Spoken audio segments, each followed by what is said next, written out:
हर हर महादेव दोस्तों, आप सभी का मेरे चैनल पर बहुत बहुत स्वागत करती हूँ। आज मैं आपको अपने सावन की सोमवार की पूरी दिनचर्या दिखाने वाली हूँ। आज का दिन भगवान शिव को समर्पित है और हमारे घर में इस दिन की शुरुआत बहुत ही श्रद्धा और भक्ति के साथ होती है। और मैं उठ चुकी थी। मैं 5 बजे उठने के बाद मैंने पहले घर में झाड़ू लगाई, फिर उसके बाद पोंछा लगाया और फिर पोंछा लगाने के बाद फिर मैंने करी मंदिर की सफाई। मंदिर की सफाई करने के बाद फिर मैंने थाली लगाई, क्योंकि मेरे बेटे को सबसे पहले पूजा करनी थी, क्योंकि उनको जाना था स्कूल मेरे बेटे को, और मेरे बेटे ने भी फास्ट रखा था। तो आज सबसे पहले सुबह बेटा भगवान शिव के मंदिर में पूजा करने लगा और उसने बड़े प्रेम और श्रद्धा से जल चढ़ाया, बेलपत्र अर्पित किया और भोलेनाथ के दर्शन किए। एक माँ के लिए सबसे बड़ी खुशी और क्या हो सकती है कि उसका बच्चा भगवान शिव की भक्ति में मन लगाए। जब भगवान शिव की पूजा करते हैं तो कुछ अलग ही फीलिंग होती है। तो जब वह मंदिर गया हुआ था, तब मैंने सोचा कि पहले घर के ज़रूरी काम पूरे कर लूँ, ताकि बाद में आराम से पूरे मन से भगवान शिव की पूजा करूँगी। तो मैं नहा तो ली थी, लेकिन मैंने पूजा नहीं करी थी, क्योंकि मेरा बेटा ने फास्ट रखा था, तो उसको मुझे नाश्ते में भी फास्ट सागर कराना था, क्योंकि व्रत था बेटा और उसके लिए स्कूल के भी लिए व्रत का ही सामान रखना था मुझे। तो मैंने आलू बॉयल किए थे, तो उसके लिए मैंने आलू बॉयल करके थोड़ी वो बनाई थी चाट वगैरह। फिर फ्रूट चाट बना दी थी, क्योंकि 2 बजे बेटा आता है स्कूल से तो बहुत टाइम लगता है। तो मैंने उसके लिए लंच पैक किया और मैंने उसके लिए नाश्ता तैयार किया। तब तक मेरा बेटा यहाँ पूजा कर रहा था और मैं समझा रही थी बेटे को कि ऐसे करो ऐसे करो।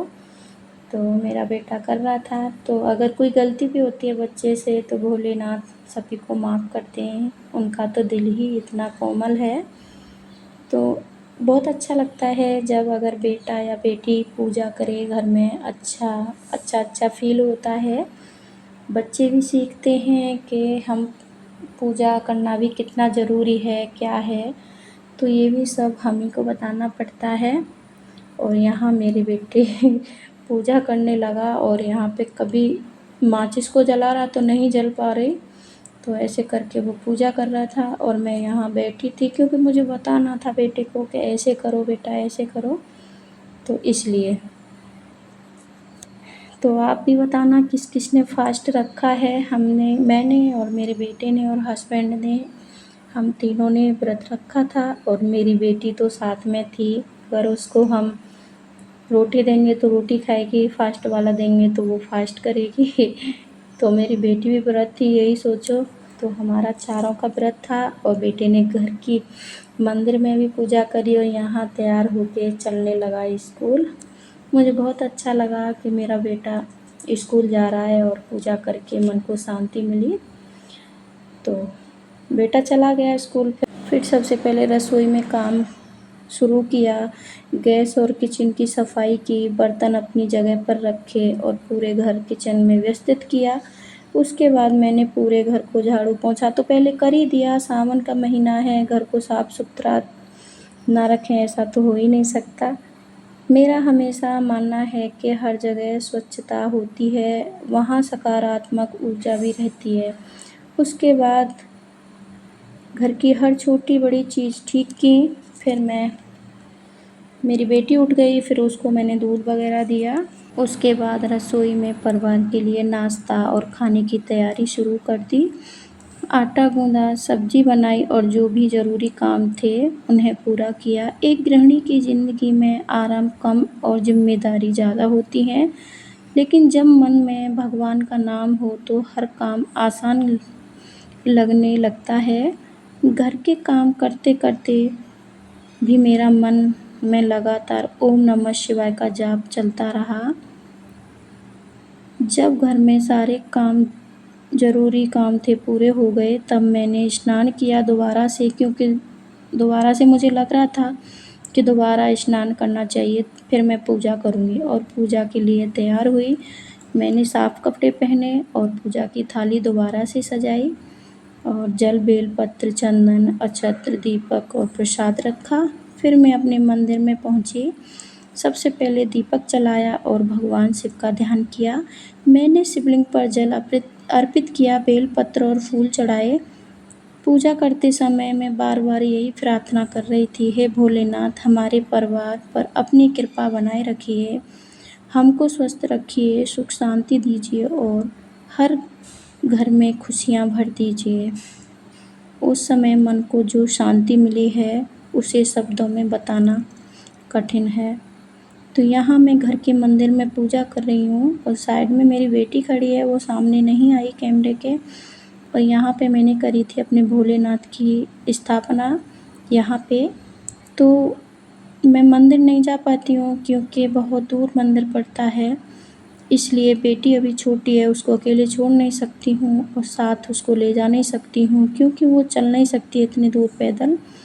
तो इसलिए मैंने ना घर पर ही अपनी स्थापना की थी शिवलिंग की और मैं अपने घर पर ही पूजा कर रही हूँ। तो मुझे बहुत अच्छा लगा अपने घर पर स्थापना करके। तो ये है मेरा छोटा-सा मंदिर। पूजा के बाद मैंने भोले बाबा की आरती की और प्रसाद अर्पित किया। आज व्रत होने की वजह से मैंने फलाहार किया। मैंने बनाए थे आलू की चाट बनाई थी, बेटे के लिए भी स्कूल के लिए रख दी थी क्योंकि वो 2 बजे स्कूल से आएगा मेरा बेटा। उसका फ़ास्ट था, मैंने उसको मना किया था, बेटा आप रहने दो, केवल पूजा ही कर लो। लेकिन उसका मन था कि मम्मा नहीं, मुझे व्रत करना है। फिर मैंने अपने हस्बैंड को जगाया पूजा करने के बाद। मैंने कहा आप भी व्रत रखोगे या आपके लिए खाना तैयार करूँ? तो बोले नहीं, मैं भी आज व्रत ही रखूँगा। तो मुझे बहुत खुशी हुई कि मेरे हस्बैंड ने भी व्रत रखा क्योंकि वो व्रत नहीं रखते हैं। जन्माष्टमी, यही 2-3 व्रत करते हैं वो। तो मुझे बहुत अच्छा लगा कि वो भी मेरे साथ व्रत कर रहे हैं, तो बहुत अच्छा लगता है। और यहाँ मेरी पूजा हो गई और बेटी मेरी तरफ देख रही है कि मम्मा क्या कर रही हैं। तो हनी को भी नहला दिया था मैंने कि साथ में ये भी पूजा कर लेगी, इसलिए तो हनी भी नहा कर के आई थी, मेरे साथ ही बैठी थी। और यहाँ पे बनाई थी मैंने मिट्टी की शिवलिंग, क्योंकि मैंने मिट्टी की शिवलिंग बना के पूजा करी थी साथ के साथ।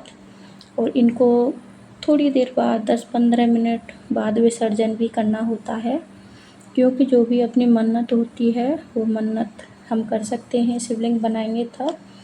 और फिर उसके बाद इसको ज़्यादा दिन नहीं रखते हैं, फिर इनको ना विसर्जन भी करना होता है। तो यहाँ मैंने शिवलिंग बनाई और फिर शिवलिंग मिट्टी की उसकी भी पूजा करी मैंने।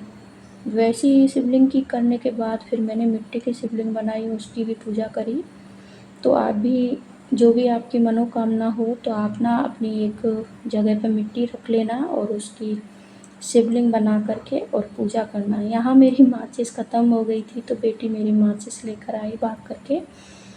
तो किस किस ने मिट्टी की शिवलिंग बनाई प्लीज़ कमेंट बॉक्स में ज़रूर बताना।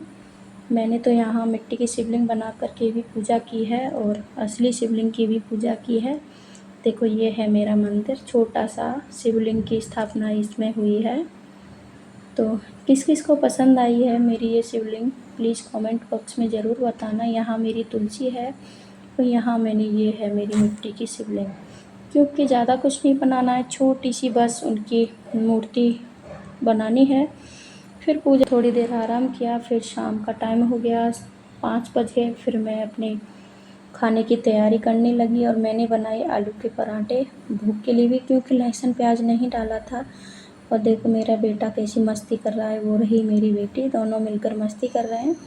और यहाँ मैं शाम का तैयार कर रही हूँ भोग भी।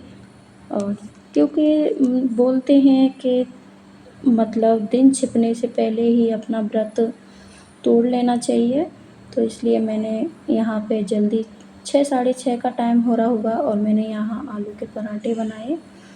और बेटी कह रही मम्मा जल्दी बनाओ मुझे भूख लगी है, तो यहाँ मैं आलू के पराठे बना रही हूँ। भाई मैं बिना नमक वाला भोजन नहीं खा पाती हूँ, क्योंकि मुझे जो बिना नमक का होता है ना, तो वो नहीं होता मेरे से। मैं तो नमक वाला ही खाती हूँ। अगर मैं 16 सोमवार का व्रत करूँ तो मैं बिना नमक वाला ही भोजन करती हूँ फिर।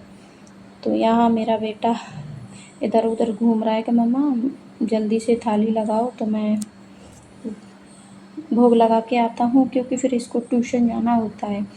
ये 7 बजे ट्यूशन जाता है, इसलिए मैंने कहा इसको फ्री कर देती हूँ खाना पीना खिला के, फिर ये ट्यूशन चला जाएगा मेरा बेटा। तो इसलिए मैंने बेटे को थाली लगा के दी कि भोग लगा कर के आओ और फिर अपना खाना खाओ। तो देखो मुझे कितना पसीना पसीना हो रहा है, इतनी गर्मी, बहेरंट वाली गर्मी है। और भाई कमेंट बॉक्स में बताना किस किस ने फास्ट रखा है, किस किस ने नहीं रखा है। और आप ये भी बता दिया करो प्लीज़ मुझे कि मेरी वीडियो आप सबको कैसी लगती है। अगर कहीं पर भी आपको थोड़ी सी भी गलती लगे तो प्लीज़ मुझे कमेंट बॉक्स द्वारा आप बता दिया करो, तो मैं अपनी गलती का भी सुधार करूँगी। तो ऐसे ही आप लोग सभी सपोर्ट करते रहना मुझे। आज व्रत होने की वजह से इतना मन खुश हुआ, कुछ पूछो मत। और पूरे दिन भगवान शिव का स्मरण करती रही। मेरे लिए सावन सोमवार केवल व्रत रखने का दिन नहीं है, बल्कि यह अपने मन को शांत करने, परिवार के लिए प्रार्थना करने और भगवान के प्रति अपनी श्रद्धा व्यक्त करने का असर भी है। दोस्तों आप भी कमेंट में ज़रूर बताइए कि क्या आप सोमवार का व्रत रखते हैं और भगवान से क्या प्रार्थना करते हैं। अगर आप कमेंट बॉक्स में ज़रूर बताना किस किस ने रखा है। तो यहाँ मेरी पूरे खाने की तैयारी हो गई, क्योंकि एक साथ खाना बना लिया था, फिर हमने मिलकर परिवार ने खाना खाया। पहले इसके पापा बोले पहले बना लो फिर एक साथ ही खाना खाते हैं। तो यहाँ मैं बना रही हूँ और हनी बैठ गई थी खाने के लिए, बस हनी खा रहे थे। बेटा भी कह रहा था मम्मा आप ही के साथ खाऊंगा मैं खाना। मैं कह रही थी नहीं बेटा आप लोग खाइए, मैं बाद में खा लूँगी। कि नहीं हमें साथ में ही करना है। बड़ा अच्छा लगता है पूरी फैमिली बैठकर एक साथ खाना खाए, एक साथ बैठे बात करें, तो बहुत अच्छा लगता है। हर परिवार में ऐसी ही खुशियाँ आती रहे, पूरा परिवार में सभी के घर खुशियाँ आए। भोलेनाथ अपनी कृपा मेरी यूट्यूब फैमिली के परिवार पर बनाए रहे। तो कमेंट बॉक्स में ज़रूर बताना आप सभी को मेरी वीडियो कैसी लगी है, और प्यारे प्यारे कमेंट ज़रूर करना। और आप सभी के सपोर्ट की वजह से मैं यहाँ तक पहुँच पाई हूँ, और आगे भी आपके सपोर्ट से ही पहुँच पाऊँगी। तो गाइस कैसा लगा मेरा आज का ब्लॉग। अगर आपको मेरी आज की दिनचर्या पसंद आई हो तो वीडियो को लाइक करें, अपने परिवार और दोस्तों के साथ शेयर करें, और चैनल को सब्सक्राइब करना ना भूलें। कमेंट में हर हर महादेव ज़रूर लिखना, जय भोलेनाथ ज़रूर लिखना, हर हर महादेव। ऐसे ही सपोर्ट करते रहिए। मैं आपकी कमेंट का इंतज़ार करूँगी कि सबसे अच्छी कमेंट कौन करेगा मेरी वीडियो पर। मैं देखती हूँ कौन कौन मुझे प्यारे प्यारे कमेंट करते हैं। तो अच्छे अच्छे कमेंट कीजिए और अपना प्यार और सपोर्ट ऐसे ही बनाए रखना। तो मिलती हूँ एक और नेक्स्ट वीडियो में, तब तक के लिए राधे राधे, जय श्री कृष्णा, जय श्री श्याम। और हाँ कमेंट बॉक्स में ज़रूर बताना कि आप किस तरह की वीडियो चाहते हैं, तो मैं उसी तरह की आपके लिए वीडियो लाऊं। ज़रूर बताना कमेंट बॉक्स में। तो राधे राधे, जय श्री कृष्णा, हर हर महादेव, हर हर महादेव। बाय बाय दोस्तों।